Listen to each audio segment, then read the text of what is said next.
Hi, everyone, and welcome to this session, Confronting Compliance Head-On, Ways to Finally Drop the Tick and Make It Stick. I'm Helen Marshall, I'm Chief Learning Officer here at Thrive, and I'm also joined by Alex Bailey, who's L&D Partner. Alex, if you want to say hi. Oh, you're on mute, but I saw you say hi, so that's all good. It's a strong start. Hi, everyone. Look, classic. There wouldn't be a webinar if we didn't get through it without someone being on mute. Simplest way. Thank you all for joining today. We're going to cover a few things in this session. So we're going to look at the ways compliance training has been approached historically and why there are some problems with that. Alex is going to talk about some of the successes that they've had at Krispy Kreme and some of the great stuff that they've been doing kind of platform side in terms of changing the face of compliance for Krispy Kreme. And we're also going to look at Compliance Club, our new compliance offering, to talk about all the good stuff that we're offering there in terms of challenging the industry and doing things a little bit differently, which is obviously what you know Thrive for. So drop in the chat. I can see a few of you are already saying hi and hello. Please drop in the chat where you're from and where you're joining from, and we'll get this webinar started. So to start off with, I thought it'd be quite useful to take a look at what we know about how compliance training has been designed and delivered historically. And I've chosen those two words quite carefully. So the design element and the delivery element, because I think there's been the ways in which learning design have not approached compliance compliance effectively in the past. And then also the L&D teams who are responsible for actually delivering those programs have not maybe done the best that they can in terms of challenging what we're actually trying to achieve with those programs. So it would be really useful actually if in the chat you kind of provide your input on what you think some of the issues with how we've designed and delivered compliance training historically have been, because it'd be really great to hear your opinions as well. So I'll keep an eye on the chat as I'm talking. And I can see also there's loads of people from all over the globe joining us, which is brilliant. So hi everyone, and again, thank you all for joining. So from a design perspective, when we think about compliance training, I think there are some things that as learning designers or those people who are involved in the learning design process, we've not necessarily pushed people in the right direction as strongly as we could have done. So my background is in compliance training. So I worked for a company called Thomson Reuters for a fair few years in their compliance learning product function within the business. So selling compliance learning solutions to customers. And it was a very difficult role because we had to absorb all these amounts of information from a variety of subject matter experts and stakeholders who were all very much passionate about the content that they had and wanted to include everything within these courses. And what we ended up with was having to produce very long courses that covered all these laws and regulations that actually weren't really that focused on behavior change. And that was it sat quite uncomfortably with me that I wasn't able to challenge enough as a learning designer and push the quality of what we produced in the right direction from a learning design perspective. And I think as an industry, we're still kind of caught in that idea of compliance because it's an annually created event on a lot of platforms. It has to cover everything all in one go, and we have to kind of tick that box and cover as much as we can within the time that we have. And then on the other side of that, we've also got the delivery aspect. So how this content that we create, so if it is a really lengthy, boring course we've had to create, the delivery aspect, I think, historically hasn't really worked that well because, as we all know, usually compliance content is delivered on an annual basis within organizations. And that, again, as we're aware, doesn't really push for behavior change in our audiences, because what is more than likely to happen is someone will do a course, they'll complete it, they'll tick the box to say, yes, I've done it, that's fine. But after that point, there's no real behavior change because someone just kind of moves on and is on to the next thing. The other element of that is the annual recurrence of these training programs. So not only are we experiencing something that isn't really pushing for behavior change at the time in which it's first released, but we have to do it on an annual basis. And it's usually the same content over and over again. And again, we know that's not really how people learn. The other side of that is around auditors. So there is a third element here in terms of the design, the delivery, and then how people are audited and how those auditors come into companies and ask to see completion records of compliance training. So there is an argument there to say that if auditors were asking for something other than a completion record, we might be pushed as an industry to produce something other than a completion record. So I think there's three elements there that are really key in how compliance training has been approached and delivered historically. And I can see that there's a few comments coming in that are echoing that in terms of it being lengthy and repetitive, but also the fact that learners are maybe a bit of an afterthought and aren't really put at the front and center. And again, that is a huge issue because what we're really pushing for here is behavior change in our audiences. So that brings me quite neatly onto the next slide, which is, well, what do we know about how people learn? Well, we know that people require autonomy. They want to be given the choice in how they access information, but they also need to be delivered content in a spaced approach. So not everything thrown at them all at once, but things that are relevant within the moment for them and specifically relevant to the role that they're doing within an organization. And putting people at the front and center of your compliance solution is really key here, because you're then allowing people to understand how something relates to their day-to-day job.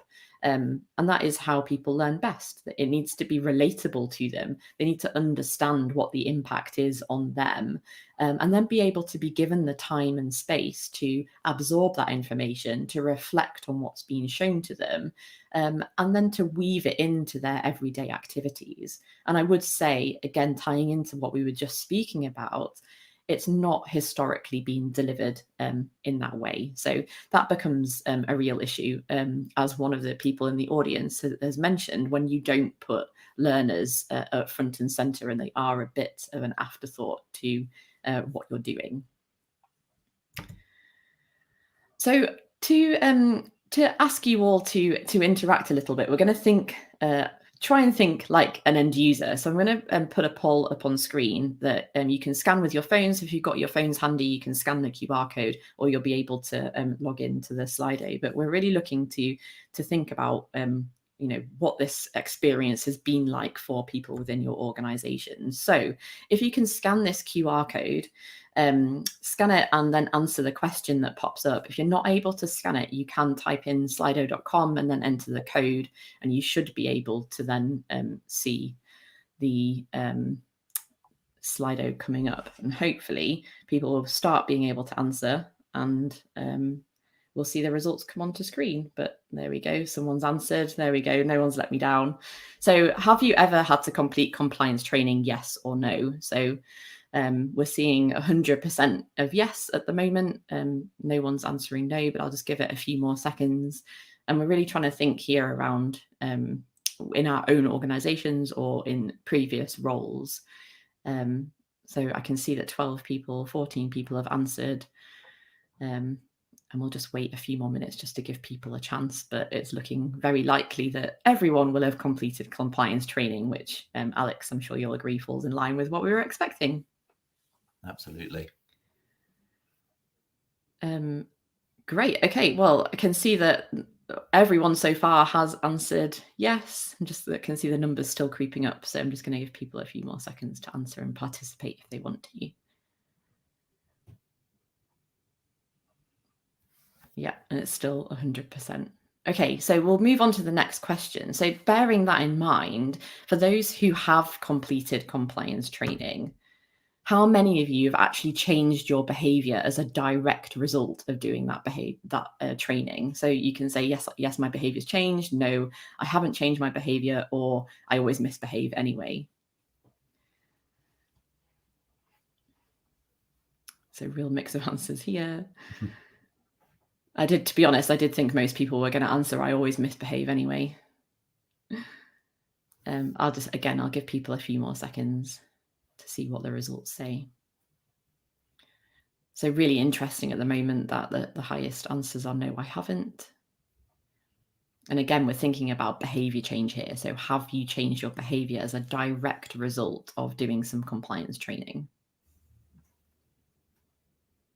And whilst we wait for people to answer, I can see that someone's commented in here around creating a compliance calendar throughout the year, which is brilliant. So it's not that one big hit in terms of time commitment, which sounds amazing. And we'll talk a little bit about that, the idea of staggered delivery and campaign focused compliance as we move through. So just give people a few more seconds there. So I can see 26 people have answered, which is brilliant. And it's an even split at the moment between yes, my behavior has changed, and no, it hasn't, which I think is quite interesting. And I think probably falls in line with, so now we've gone up to yes, I have, which is good. What we were expecting here is that we wouldn't have the same split between yes, I've completed compliance training, and yes, it's had an impact on my behavior, because historically we know that the way that, as we've just said, the way that compliance training has been delivered has not really impacted those behaviors in the way that we'd expect, because of that delivery and because of the content that's included within essentially courses that are packaged as SCORE modules. So I think this is what we expected, and maybe I expected more people to say I always misbehave. I don't know, but it's quite insightful here. And Alex, do you think that falls in line with your expectation as well? It does, yeah, definitely. So I think what is interesting when it comes to compliance is, and for L&D teams in general, if we're trying to get a seat at the table within our organizations, a lot of the time, if we are thinking about compliance training, or even training more generally, we're comfortable presenting completion statistics as a way to get our bum on a seat, essentially, and to get our foot through the door. And I think that's okay. I think it's a good place to start. And Alex, I think you spoke last week at our event around the idea of vanity metrics, and you might mention that again today. And that idea of a completion rate is probably one of those things. It is a vanity metric, because although at first glance it looks great to have all these completion rates, what's it really telling you, and what can we be doing differently to try and ask the right questions or produce the right data at the end of the day? So I think to keep your seat at the table, what you need to be doing is moving the needle on the bottom line, and that extends beyond those completion rates. So as I said, great place to start. And if you're on that journey towards not even having anything and not tracking anything, then it's always a good place to be, in terms of, we know we've got a high completion rate of content, but what can you do after that, and how do you start pushing the needle and moving the needle outside of that? And Alex, I think at this point, it would be great to hear a little bit about how Krispy Kreme have had success internally with your compliance programs, and how you are moving the needle on that stuff as well. Yeah, definitely. Thanks, Helen. Hi, everyone. Our story starts probably in quite a familiar place to all of you on the session today. We were quite traditional in our approach some years ago, where compliance training essentially was delivered in a classroom, and that was all we did. We didn't have at the time Thrive or any sort of kind of LMS that could support the rollout. But we also sort of had a bit of a view of, you almost weren't learning unless you were in the classroom, and people wanted the bums on the seats in classrooms to make sure that it was happening. We went pretty heavy on it. So our induction, as a good example, and this was for every new employee, was face to face. So face-to-face for every single employee that joined Krispy Kreme. It was a long induction as well, as many inductions face-to-face tend to be. I think it was around 4 hours. I know because I used to have to deliver it. And, there was a sort of hope, really, that people would join, sit through this session and be a sponge and just be able to kind of take in all of this information that they were being given. And that's what we do in inductions, don't we? There's a lot of information that is given on your first day about the job and the company and, where to find your pay slips, where to book holidays. There's loads to take in, but no place to then go and kind of revisit this information. You were given it, it was hope that you would remember it. And then that was kind of it.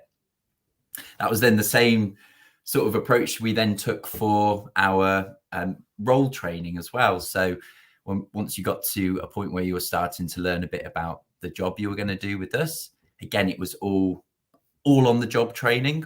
And I'm a big fan of on the job training. So that's not to take anything away from that at all. But again, it was delivered, that information was delivered to you on the job.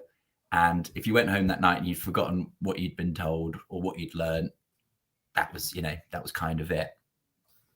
So since we've introduced Thrive, we've been able to be kind of really improve this for our employees. So our induction now is way shorter.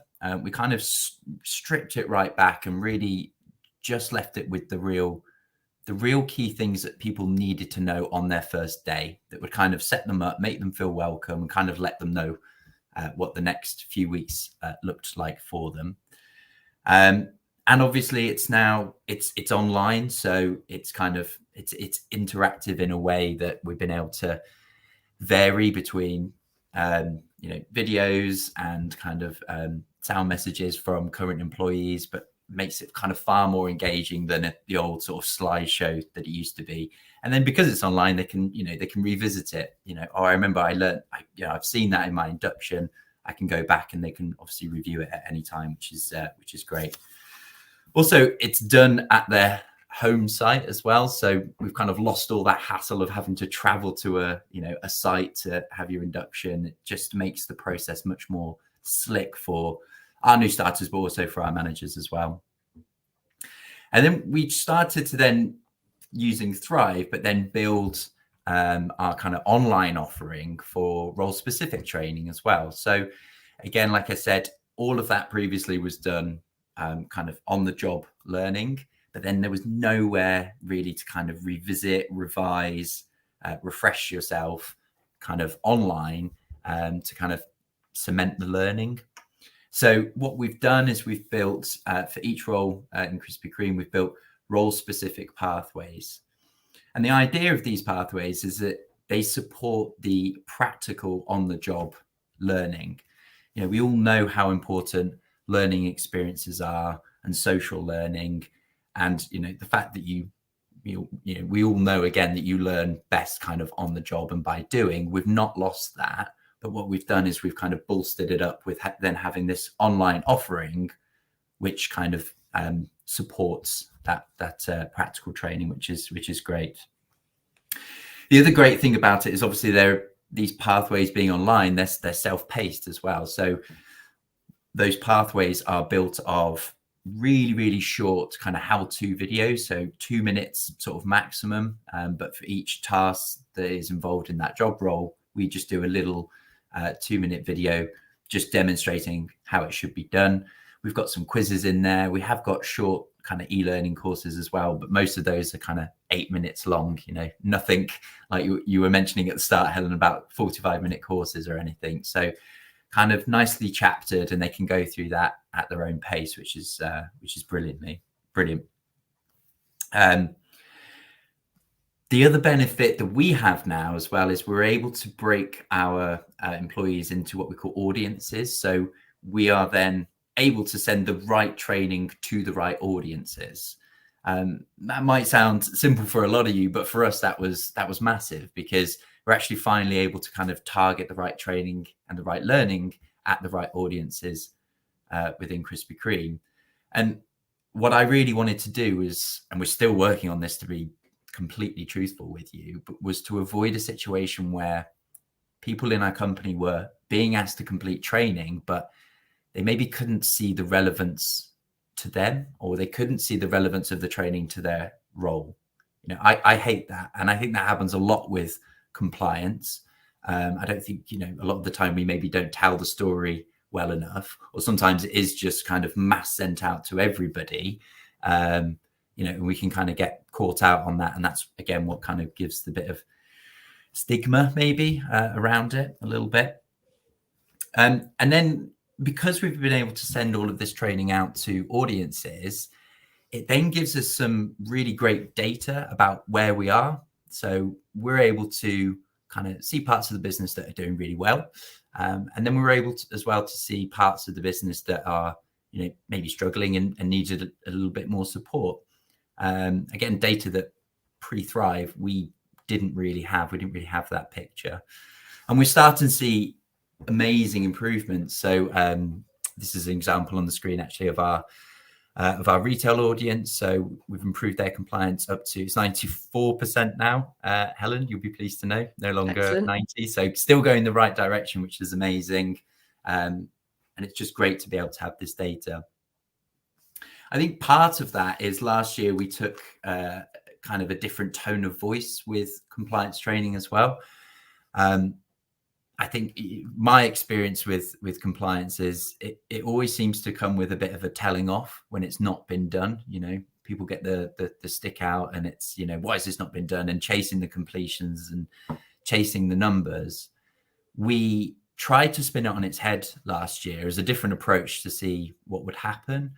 And we spent more time trying to actually sort of celebrate the successes, celebrate those sites or those areas or those managers that were compliant, almost in a way to create a bit of healthy competition, a bit of FOMO maybe of not being there, but really try and spin it on its head and remove this kind of this ickiness of compliance and being told off when it's not done. It didn't mean by any means that we ignored areas that were maybe struggling. Of course, we then as L&D supported them, but we supported them kind of offline but publicly wanted to celebrate these successes. The other thing we did is we began to try and tell the story a little bit better. So you mentioned it earlier, Helen, and it's a phrase that I've stolen, but I absolutely love it. I came across it about a year ago, which is vanity metrics. And I think within L&D, we can be guilty of using vanity metrics, which is, 95% compliance. 12 people attended this course. These are all great things and they make you feel good. And it's nice to see, green on a dashboard. But it's difficult to kind of translate that to other parts of the business. And if we're talking about kind of trying to get a seat at the table, it's sometimes difficult if you're just going in with that. It might be a good opener, but what does that then actually translate to? So we started making the link between things like onboarding training and retention, for example, and explaining, this training is important as it has a direct impact on our staff turnover, and really kind of building on that to a point where we actually now use this as a method within our new product training. So again, Krispy Kreme, every few months, we bring new products into our range. And to do that, historically, in the past, what we used to do is we would go back to our old kind of classroom sessions, as that's what we knew. So we would have a representative from different parts of the business come to one site for the day. They would be taught how to make all of the new products that were going to be coming up in the range. Again, it was a full day session, potentially 3 products, maybe sometimes more, that they would have to learn, absorb it like a sponge, and then go back to their own sites and then train out their own team. So masses of amounts of information, huge risk of cognitive overload, complete potential lack of kind of standardization of the message as well, which is really important, particularly when we're talking about food products like we're making. We want a standardized product, up and down and across the country. Now we've managed to, again, bring this online. So now what we do with this training is we actually, again, we go back to our trusty videos and we have an expert in our business who makes these products. We film the whole process. And so people are actually able to see exactly how it should be made. Every other kind of supporting material that they would need, we also put into Thrive into one pathway. And then the great news is we can actually then send this training again directly to the people who are actually going to be making the products, which is great. And again, we track this and we were able to see how many people have completed the training, and that's great. But again, we wanted to take it a little step further. So something we've started doing now is looking at the connection between training completions and product quality scores. And we're quite early on this, but what we're seeing initially is those sites that have higher training completions are also then seeing higher product quality scores. And then the opposite's true. So those sites that have maybe got slightly less training completions are seeing lower product quality scores. And if I can, attend an area meeting and going with that kind of information where I can say, look, training is having an impact here on quality, we might even be able to take that a little bit further and then see if that's reflected in sales as well. But I can really start to prove the point about why training is important and the impact it can have to the business, rather than 90% of colleagues have watched the video. That's great, but that's as far as that conversation is going to go. It's really going to kind of help drive it if I can connect it to other KPIs within the business. And then in the future, well, we're not done. As I say, we're kind of early on in some of these things, always looking to improve, like we all are. But what we want to do this year is kind of continue to move away wherever possible from these sort of vanity metrics, make the link between compliance training and other KPIs, and sort of show there's a bit of a correlation between the two. We know that has a massive impact on getting L&D that seat at the table, keeping us a seat at the table as well, and hopefully working with Impact Club in Thrive to be able to demonstrate that as well. And the other thing I want to focus on and make sure we're focused on this year as well is making sure that we keep training relevant. So constantly reviewing our offering, making sure that the training people are receiving really, reflects what they need or what their job role needs, and making sure we're not asking people to complete anything which is, irrelevant, out of date, that kind of thing. So we can hopefully continue to remove that stigma away from compliance. And then the final thing is just making the process slick, smooth, streamlined as well. So by bringing a few of these things online, we've really improved that already by making it a lot easier for managers to manage the process, but also for employees to go through it as well. But I want to continue to make that better. And, I feel like as easy as I can make it for an employee to complete, or as easy as I can make it for a manager to keep on track of their compliance, the more likely it is to be completed, and kind of less likely it's going to be left and ignored if it's just such a simple task to complete. So yeah, lots to go after. We're not finished yet to make it better. Well, I think there's so many good stories there, Alex, from what you've shared, and it's great to see that kind of progression on your journey as well, from where you've started to where you are now, and then thinking about bringing something like Thrive's Impact Club into the picture to extend that story as well. So it might be that you can, yes, it's amazing that you've correlated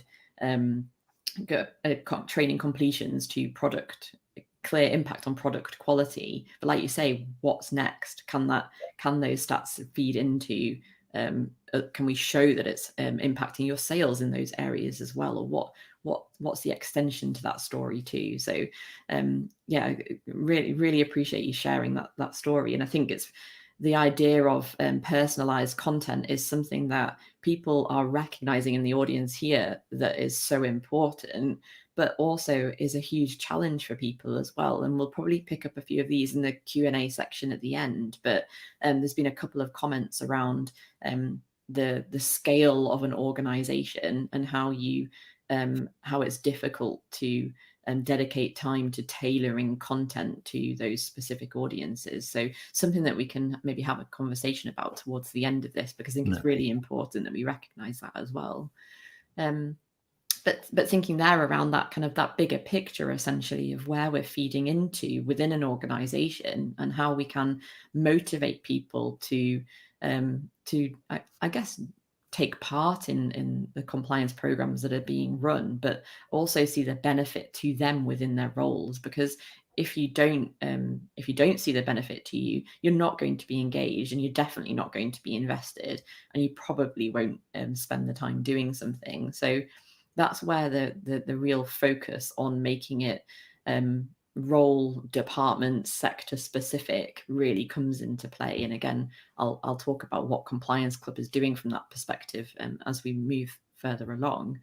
But ultimately, we're looking for that behavior change. And if you can't motivate the audience to take part in something or to see the benefit to their role, you're not going to push the needle enough in terms of that behavior change that will form part of that bigger picture within an organization. So it's really thinking how you can tap into that. And obviously, Alex, you've mentioned some great things you're doing there using the platform in terms of audiences and making things really specific to people. But also even just thinking about how you might change your approach to delivery as well, from something like face-to-face to completely online, or where that blended approach might come into play as well. And the other part of this, I think, is around kind of how you measure success within an organization. So again, you've spoken there, Alex, around vanity metrics. And I mentioned at the beginning that it's not necessarily a bad thing to be looking at completions, but as long as you're starting to think, well, what else or what's next? And historically within the L&D industry, we have struggled with metrics because training isn't black and white, and you can't say that you've done this piece of content and therefore your behavior has changed. You need to look at a lot of other things that are feeding into that picture. However, I think with compliance, you get a real chance to prove impact in a really tangible way, because like you've just said, Alex, you've managed to prove that training completions have led to higher product quality in certain locations, and vice versa as well. And I think as soon as you identify what that behavior change is that you require off the back of some pieces of compliance, you'll be able to then think about how you're actually measuring that. And I think there is real opportunity here to kind of dig into that in a really good way. One way that you might be considering tracking this is through, for example, if we're thinking about health and safety training, lower number of incidents of something happening as a result of someone completing some training. And that sounds great. That sounds like the holy grail. That's what we're going after. And that's great. If you can prove that, brilliant. But the other side of that is actually you might start to notice after training is completed that you're actually receiving higher reports or higher numbers of incidents being reported because people know that they're supposed to be reporting them in the first place. So it's just framing, again, that behavior change. If it's the behavior change you're looking for is people are more or are less likely to have an accident as a result of doing something, that's great. But as a result of doing the training, are they actually more aware that they should be reporting an incident within the workplace? And therefore you're looking for higher numbers of something. So some interesting things that you can start thinking about there. And then the other side of that is, and I think a few of the comments have already alluded to this in terms of staggering content delivery. So it doesn't become a kind of a one-stop shop, an annual program of compliance, but it is delivered across a year or across a specific moment of time.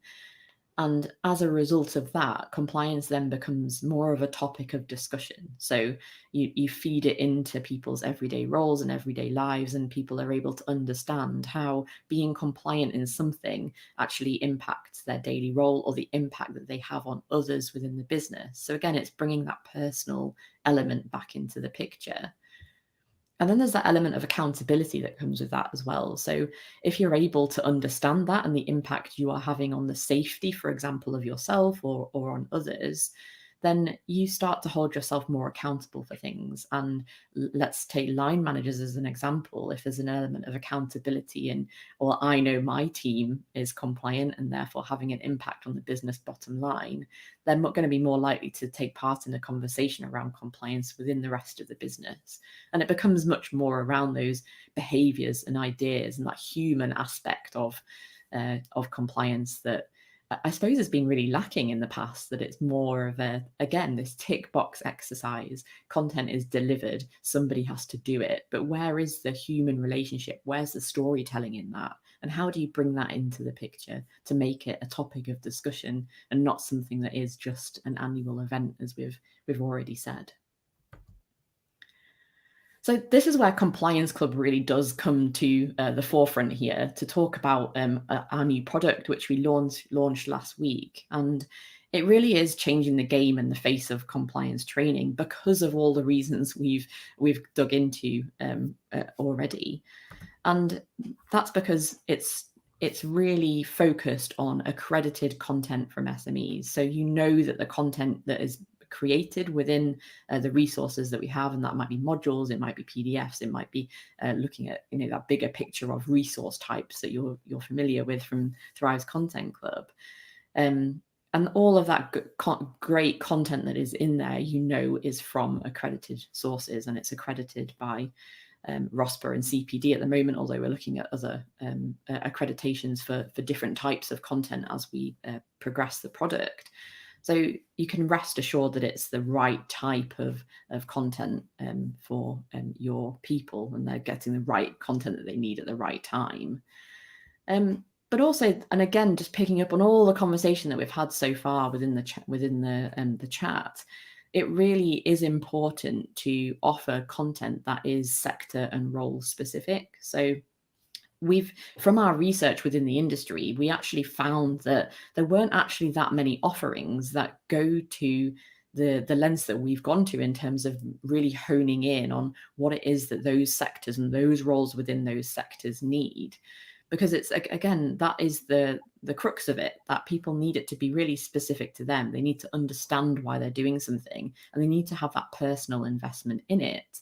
And by creating something that's sector and role specific, you're enabling people to understand that. And that really is missing, in our opinion, from the other products that are on the market. They've just not gone to that same extent, to that same length to dig into what people really need in specific roles. And again, linking into some of the chat that's been going on, there's an issue around people not being given the opportunity to showcase what they already know before they have to take content. So things like annual refresher quizzes or diagnostic assessments are really important to help kind of tailor that journey for you. Because the other thing that's really annoying, and again, I'll probably pick up on this when we do the Q&A, the other thing that's really annoying is not only are you being delivered content that's not relevant to your role, but it's content that you did last year that you already might know, or it's really easy, it's not challenging you enough. And so that, again, that part of an off-the-shelf compliance solution is really missing. People aren't supplying those annual refresher quizzes or diagnostic assessments for you to look at or to do within your content. So it's a brilliant feature. And again, thinking with my learning design hat on, it's so refreshing to see that, because you know that once you take those quizzes and answer the questions, you're going to then see content that is specific to what you need at that time based on the answers that you've given. So again, really kind of refreshing outlook there from what we're doing with Compliance Club. And then similarly, as you will have seen from Content Club, our other content offering, the huge success of that product is around campaign-driven learning and the service that we offer around it in terms of mapping content directly to your strategy. So this links in again with one of the comments someone made earlier around the way that they're staggering content now across the year. And we all know that campaign-driven content is the way forward. It's using that marketing mindset of how we start to deliver and stagger content to people, to specific audiences, to making sure it's relevant and delivered at the right times for people. We have those kind of pre-made compliance campaigns ready to go off the shelf for you to kind of pick up and shift into your own organizations, which has been a huge success of Content Club. And we're just making it that much more specific, relevant, and accredited with Compliance Club here. And just to round it off in terms of those workshops and content mapping exercises, we know that although our content is off the shelf and is going to be role and sector specific, every organization we work with is actually going to have its own nuances and own ways of doing things. So we work hand in hand with the customers that we have to deliver workshops, to look into what your content strategy is, what your compliance strategy is, how we can weave into what those campaigns might look like within your organization currently, or try and push you in the right direction to assist you in delivering those campaigns, because I appreciate it might not be the way that you've done things previously.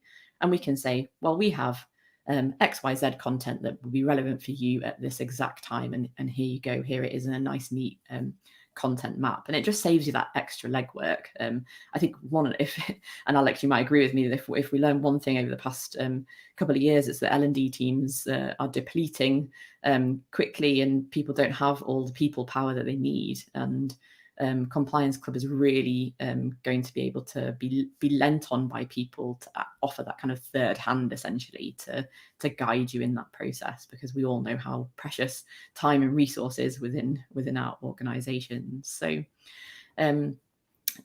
that's a bit of a high level overview of Compliance Club and how it's solving some of those problems that we've been speaking about. But I think like the other element of it, and for all of those who know Thrive, know how transparent we are with our pricing and how we make it available on our website. So for everyone on the call, just to remain transparent, we have an offer at the moment on which is a hugely valuable offer to organizations of £10,000 a year for access to our content and that service that we're offering. And that's for existing customers until the end of July, and then it's 25,000 a year after that. So just to, I know that question will be on the tip of your tongues if you're thinking about a compliance offering. So it's there on screen in black and white for you, just so it takes the ambiguity out of the conversation. But do feel free to obviously reach out and have a chat with us around that.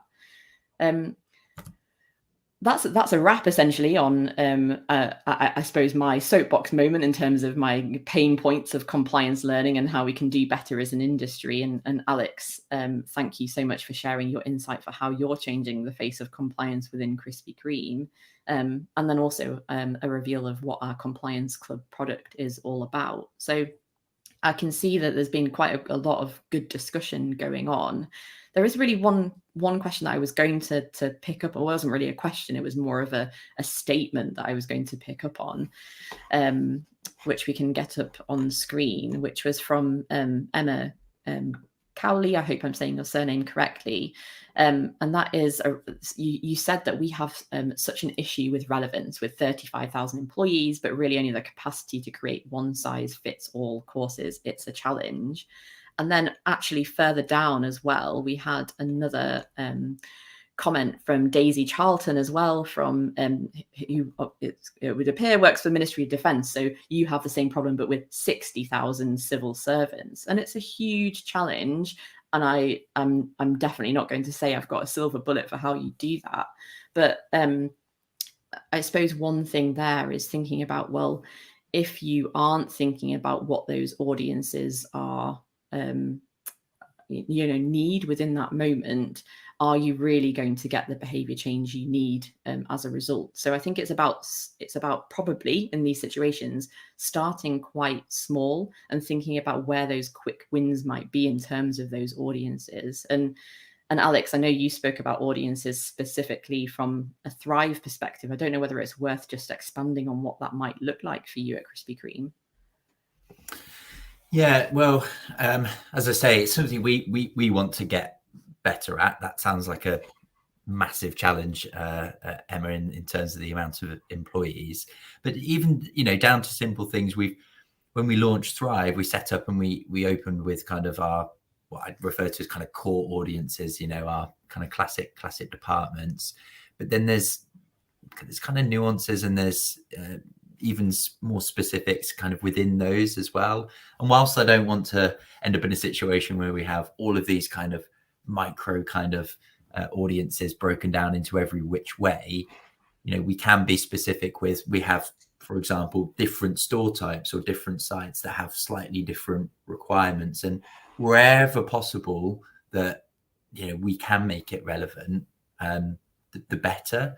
I think as well, and forgive me because I don't, obviously I don't know how it works, Emma, but is there any possibility of using kind of subject matter experts to help you with the kind of design, the creation, even of some of the content? I'm guessing because we are all nowadays part of pretty small L&D teams. That's something that even a few years ago it was kind of all on L&D to do, and now pretty much everything I do now is hand in hand with a subject matter expert and kind of building up their skills to be able to create stuff and and almost build pathways as well themselves.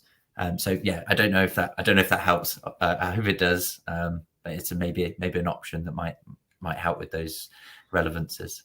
Yeah, and I think also just to tie it back to what we've been saying about that role specific content, where you can't rely on internal teams or internal resource, I think that's where something like Compliance Club really does come into the picture, because of that role specific content that you're able to then tailor, that you're covering. And even if it's just breaking it down one more step to make it even just that little bit more relevant, rather than making it relevant solely to an individual, that's a start. And you've got to start somewhere, essentially.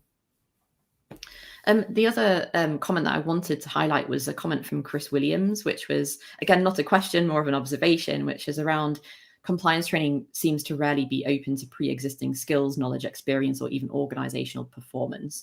Regulatory pressure to complete some form of training and evidence of percentage completion can feel counterproductive. Could not agree more with this statement. And I think that is one of the issues, that if we're constantly pushing for, if we're being asked to deliver completion rates, then we're not going to be proving the right things, essentially, at the end of the day. And the issue there around compliance training not being open to pre-existing skills or what you bring to the equation, I think can really be solved through those diagnostic assessments or those quizzes to try and gauge where you're at before you then access content. And I do think that is something that a lot of people, they miss a trick on, that they're not assessing people enough before kind of getting into the delivery of content, essentially. So that's something you could try, if you're not doing already within your organization, and just you can always do a bit of an experiment with one element of compliance and creating one quiz and seeing how that works out for you, instead of having to do it for everything as well. I'm just going to scroll down to the bottom there. So Emma's just said, I think that's the key issue, capacity within the team. And yeah, I think that's going to be a conversation across a lot of things that we're seeing at the moment. You're part of a team of two, designing the content with SMEs and a supplier with endless budget limitations. And I think diagnostic assessments might be the key for us. Love that idea. Great to hear. And I think, again, it echoes what we've experienced during our research for this product, that people need that, and they need that helping hand. And that's because we don't have enough resources, L&D teams, and we're there to help you solve that problem, essentially. So feel free to just ask any last questions that you might have in the chat, and we'll just stay on for a couple more minutes. But other than that, just to wrap up, I think it's been a great chat, Alex. And again, thank you for sharing so openly your experience within Krispy Kreme. And I'm looking forward to seeing where you are in a few months, or maybe a bit longer than that, depending on your timescales. Yeah, 6 months. Yeah, okay. And seeing what kind of comes out the other side of that, because I think you're going to have some really good stories to tell, and maybe we can catch up on another webinar in the future. Absolutely. So I haven't seen any more questions come in, but thank you all so much for joining. Thank you for participating, and obviously reach out if you've got any questions at all. More than happy to I'm happy to connect on LinkedIn. Alex, you might. Yeah, absolutely. Yeah, definitely. Lovely, brilliant. And then anyone from the team as well will be around to answer questions too if you do have any more. So thank you. Someone, can you go over how to relate compliance with KPIs? Or last minute mic drop question there, Stacey. Thank you for that one. Can you relate compliance to KPIs? So I think the key thing here is thinking about, well, what are those business objectives and what are the KPIs that you're driving for, and what compliance do you need to complete within your organization? So if you're thinking about health and safety training, for example, as I mentioned previously, are you actually looking for a lower number of incidents that are going to happen? Or are you looking for a higher number of reports, for example? So I think it's thinking about what that behavior change is that you need to see as part of an organization. But Alex, did you want to add anything to that? I was just going to add, just really think about what is the problem we're trying to solve here. Again, there is a link between that kind of vanity metric of going, well, yeah, however many people have attended the course, or however compliant we are, it's great.